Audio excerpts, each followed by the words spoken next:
We are, as you can tell, we're talking about wonder. And wonder, wonder everywhere is part of our monthly and our annual theme to talk about living everyday wonder. What's wonderful, if you don't get the Science of Mind magazine, I recommend that you start taking it.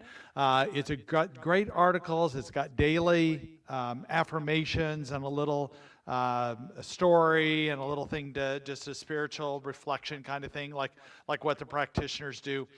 But they're also following the same themes we're doing all year long. So this month they're doing Living Everyday Wonder. And so there's articles about that, all the articles about it. And so it's great to have it. And we have copies of the Science of Mind magazine here. It's also at Copperfield's over on First Street. And you can order it online as well. I have mine on my Kindle. It's the easiest way I find to read everything. So when we talk about this idea of wonder, there's many ways to look at it. Yes, wonder and awe, like that's the most obvious thing. And I have found being around Napa this winter is extraordinary because, yes, the leaves have fallen. You can see the bare limbs and silhouetted branches, yet the ground is green and the grass is growing. We've had rain, we've had sun, and it's not that cold. I was on a call with a friend this week, and I was going, yeah, it's been kind of cold lately, and she goes, what, down to 40 degrees? She goes, it's minus 38 degrees here in Canada. I'm going, oh, I'm just going to be quiet now. So it's all relative. Actually, it's living in Colorado for 30 years. I know it's pleasant here. Even when it's cool at night, it's still reasonable. It dips down occasionally, but also this wonder is something that if I wonder about something, if I'm curious about something, I'm not as likely to be in judgment about something, that I'm seeking to understand rather than to be understood. Instead of leading with judgment, or if I notice myself judging either myself or a situation I'm in, or somebody else or a situation they're in, I turn to being curious about that. Now, that's not leading with judgment like, oh, why did you do that? Or why did I do that? It's about understanding that person and what came about and who they are and their values that are important. And then it's also wondering in a way of asking the universe. I talked about that last week, opening up to the universe and just wondering how what is seeking to emerge through you in any situation.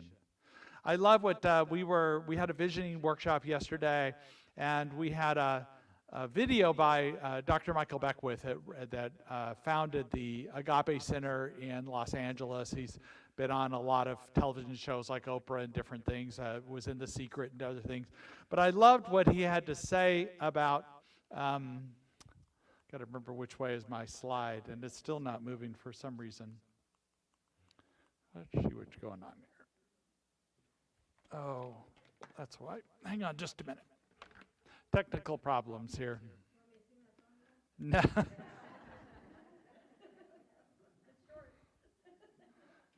All right. Uno momento. Maybe I just have to.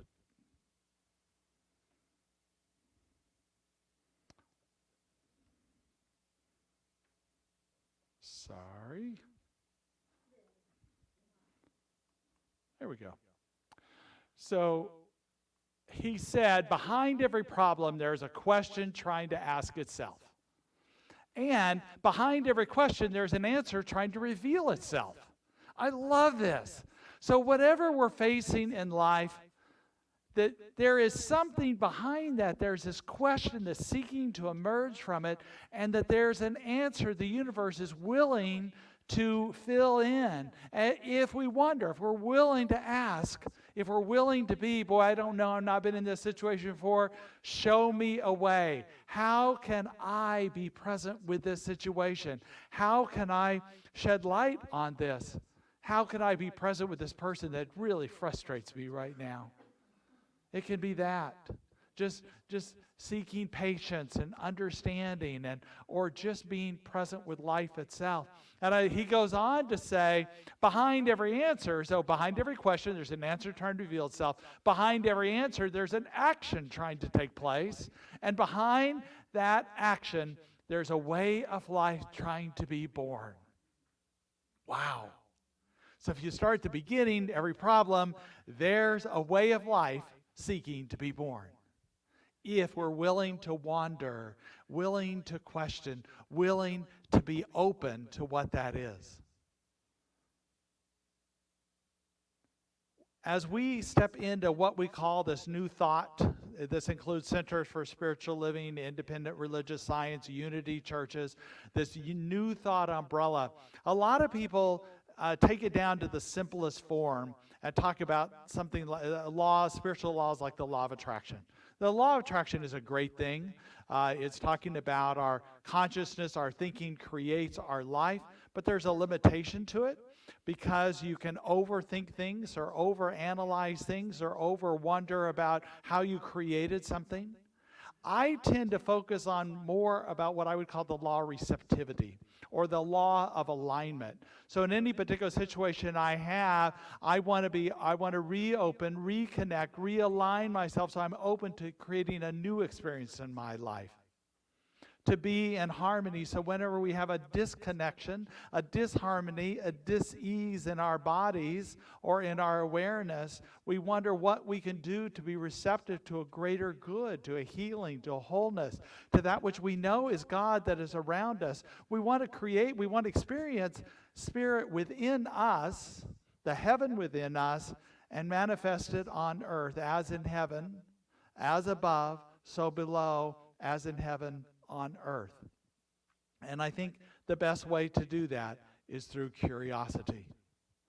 Now, when we think about curiosity, we often think about a child who there's joy and wonder everywhere. You see the world through the eyes of the child. And yet we also know that just being childlike, we also want to bring in the abilities of wisdom and consciousness that we have as an adult and with the eyes of the child to be in the beginning. And I talked about them, Dalai Lama and Desmond Tutu last week. They just, you can't think of any people more wise than they are. We honor Desmond Tutu as he's passed this earth, but his wisdom lingers on, the Dalai Lama, and yet they're so joyful and present with each other and having fun. And if we're, I'm seeking to play a movie probably early February that's about their lives and about the time they had together. So keep tuned for that. I'm still trying to get the licensing for that movie. But I also know is when we wander, when we take time to wonder or wander, either one, that we find this blessing. We find wonder. We find something greater that's opening up to us. So as we turn to this wandering, we can orient towards this wonder. This week as I walked through this, I just started thinking about things I could wonder about. So the first thing is, I wonder if my life was less full. I wonder if my life was less full, what it would be.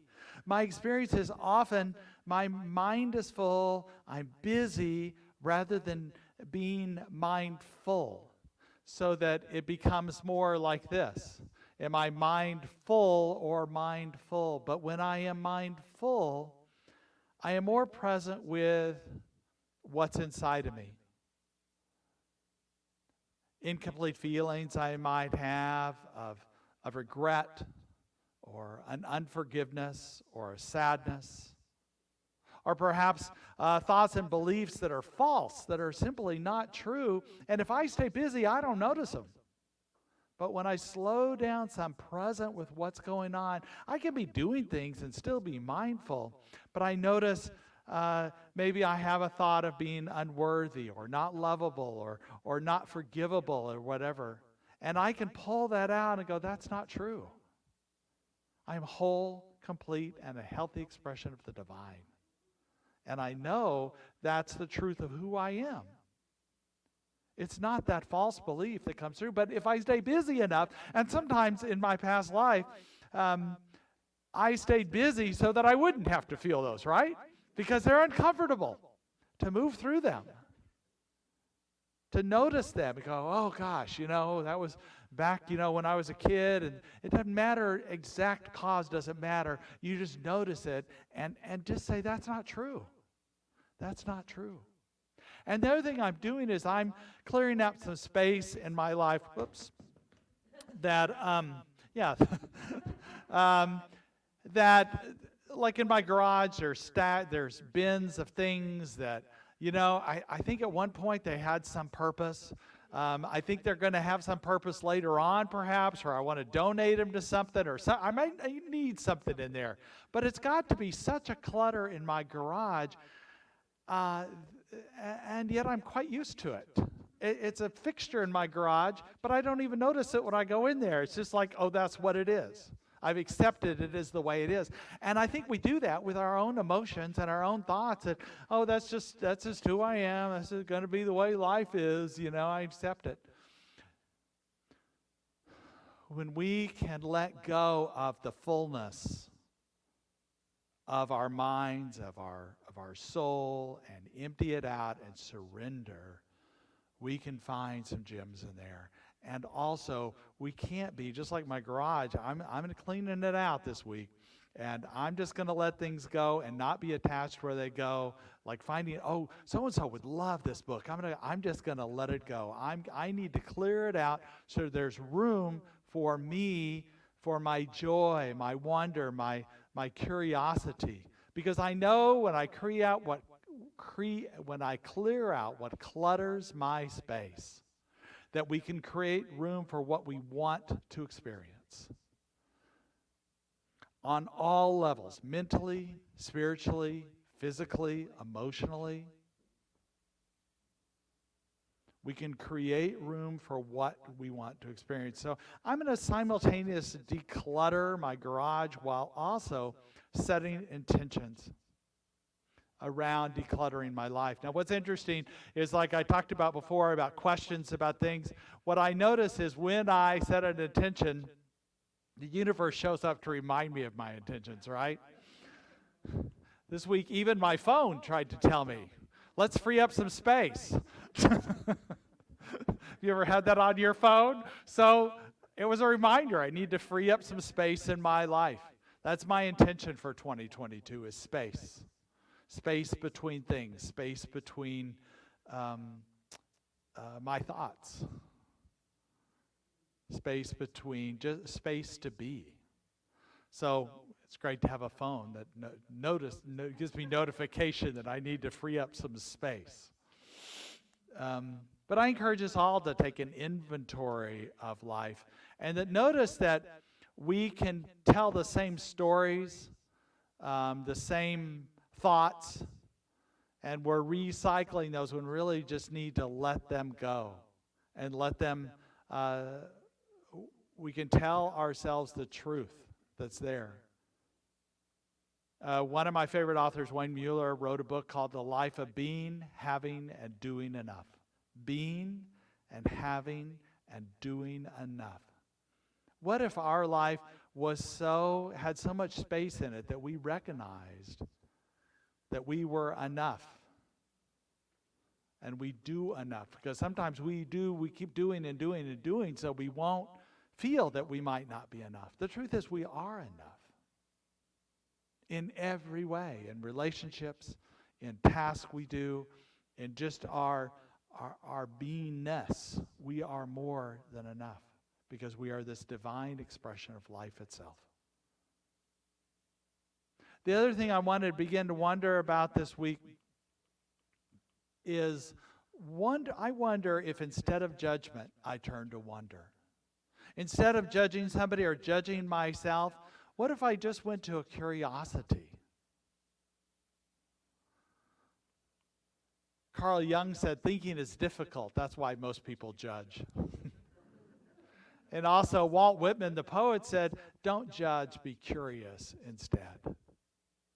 So I want to take the time to be mindful and aware. And I know this is a time in our country when there's a lot of division, socially and politically. And I know sometimes somebody will make a statement and I want to tell them what I think about it. And instead, what I want to turn to is understanding, because my opinion probably won't change their opinion anyway. But I want to understand them, to hear what values, what in their life brought about the opinions they have, because usually it comes from a deep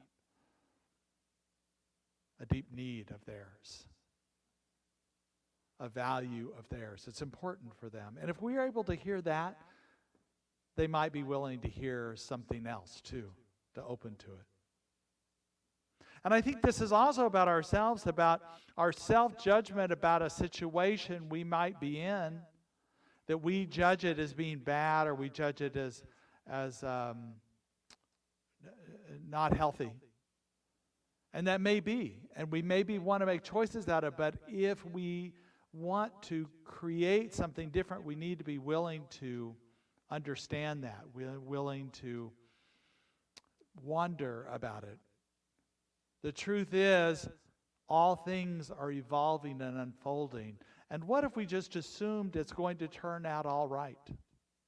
If you turn to yourself some problem you had 20 years ago, what advice would you give to yourself 20 years ago when that, right then, and 20 years ago, that was all you could think of? It was such a big problem, a big situation. Or maybe some of you are younger than I am. Maybe it's 10 years ago. But either way, generally, most people I know would tell them not to worry about it so much, that things are going to turn out okay. What if you told yourself about your situation now? Things are going to be okay. They really are. God, through you, is healing and creating a greater understanding. Parker Palmer is one of my favorite writers. He's a Quaker, and he has this peaceful way of writing. And he talks about curiosity a lot, turning to wonder. And here's a picture of him and his granddaughter. Naya is her name. And he said in this photo, he wrote a blog about it, that she's 6 in this picture, that she is explaining one of its life's many mysteries. And he puts in parentheses, the mystery in question involves turtles. And since Naya is the only one who can explain it, I won't even try here. But he says to me, this picture says, Grandpa, I'm trying to keep talking until you get it. And Parker Palmer, being the compassionate person, was willing to listen, to understand the truth. Now, from a rational mind, I'm sure what she's saying about turtles makes no sense at all. And yet, for her, it's everything. It's her world right now. It's her understanding of the meaning and purpose of life, and it's about turtles and how beautiful it is that we can be curious enough to listen to what's going on with another person, or be willing to be curious enough to know that life is evolving and unfolding for us in perfect ways, and allow ourselves this greater truth that we have. And finally, my last wondering that I've been doing this week is wondering what would happen if we stand on the growing edge, our own growing edge. It's uncomfortable to stand on the edge of anything. We tend to want to stay in our comfort zone, where there's plenty of room around us and we know everything is, but to stand out on the growing edge is our area of curiosity, our area of wondering. We don't know what the next step is. We are not sure. But this is where we're going to learn about it, is right here. A willingness to ask, a willingness to explore, a willingness to have a conversation with someone that's difficult. That is about, I don't know how to talk about this right now, but this is my experience of this situation. What is your experience of this situation? Not, I tend to have conversations planned out when they're going to be difficult conversations. I don't know about you. I'm going to let that go, and I just want to be present with someone when I have something that I need to talk about, or I need to understand, I need to hear what their experience of this situation is. Kurt Vonnegut, the writer, says, I want to stand as close to the edge as I can without going over. Out on the edge, you see all kinds of things you can't see from the center. So it's on the growing edge that we can find what is really unfolding in us, what is unfolding in a friendship, a family relationship, what is unfolding in our consciousness, what is unfolding in our health, or in our work situations. To step out on the edge and explore what if. What I love about this area is that wonder can reveal oneness. Can reveal, because out on the edge we're surrendering to Spirit. We're allowing Spirit to come through. We're asking the universe, like, show me a way. I don't know how to do this. Or we're exploring something in a relationship. And this turns to clarify things. Now, some conversations may not go as well as we hope they do, but it's a process of unfolding. Because sometimes things need to be let go. Sometimes things are broken and they need to be let go in order for wholeness to be experienced by all people. But what I know and what I love about this community and about all New Thought, all Unity, Centers for Spiritual Living is we are natural seekers. That's what really, if you were to describe us, we are people that wander naturally. We wander and wonder naturally. We are seekers. We are curious. And this curiosity leads us to a greater experience of the divine, a greater experience in our lives of joy and love. And what I also know is we are based on ancient wisdom. And this ancient wisdom tells us the same thing, that wander leads us into oneness. The ancient Sanskrit truth, Tat Tavam Asi, says, I am that. The African philosophy, Ubuntu, I am because we are. The Mayan percept, Latek, you are my other me. And Valerie Carr, who is a Sikh, and she talks about in her book, See No Stranger, she talks about the Sikh philosophy that is an ancient philosophy as well. And it's, her leader talked about the phrase, see no stranger. So we know, see no stranger, and she says that you are a part of me I don't know yet. You are a part of me I don't know yet in this connection. And then a couple weeks ago I talked about Jackie Lewis and her fierce love. So while it's ancient wisdom, there are modern writers and thinkers that are, some are New Thought and some are progressive Christians, some are progressive Sikhs, some are progressive Jews, Muslims, that we are all coming together to find this place of oneness that leads us into a greater truth that we can explore. But the only place we're going to find that is on this growing edge. So Howard Thurman, the great philosopher, says, look well to the growing edge. All around us, worlds are dying and new worlds are being born. The fruit ripens on the tree, the roots are silent, at work in the darkness of the earth, against a time when there shall be new lives, fresh blossoms, green fruit. Such is the growing edge. So all life is dying and all life is being born. So let's just go back to this idea. Behind every problem, there is a question trying to ask itself. Behind every question, there's an answer trying to reveal itself. Behind every answer, there's an action trying to take place. And behind every action, there is a way of life trying to be born. And the way we can allow that to be born, the window for allowing our lives to continue and evolve and unfold, is wonder. To be curious. To be like a child in awe and to be conscious and mindful in all that we do. Let us go to prayer. The truth, I know, is life itself. That is seeking to be born through us, seeking to reveal itself through a question, through an answer, through that which is seeking to be born through us. So what I know is right now is we are aware that there's only Spirit that surrounds us and is us. And we know in the coming days that Spirit moves in and through us and is this answer, is this beauty, is this love, is this wonder. And it is this we are so, so grateful for. As we release our words into the law, knowing it is already so. And so it is.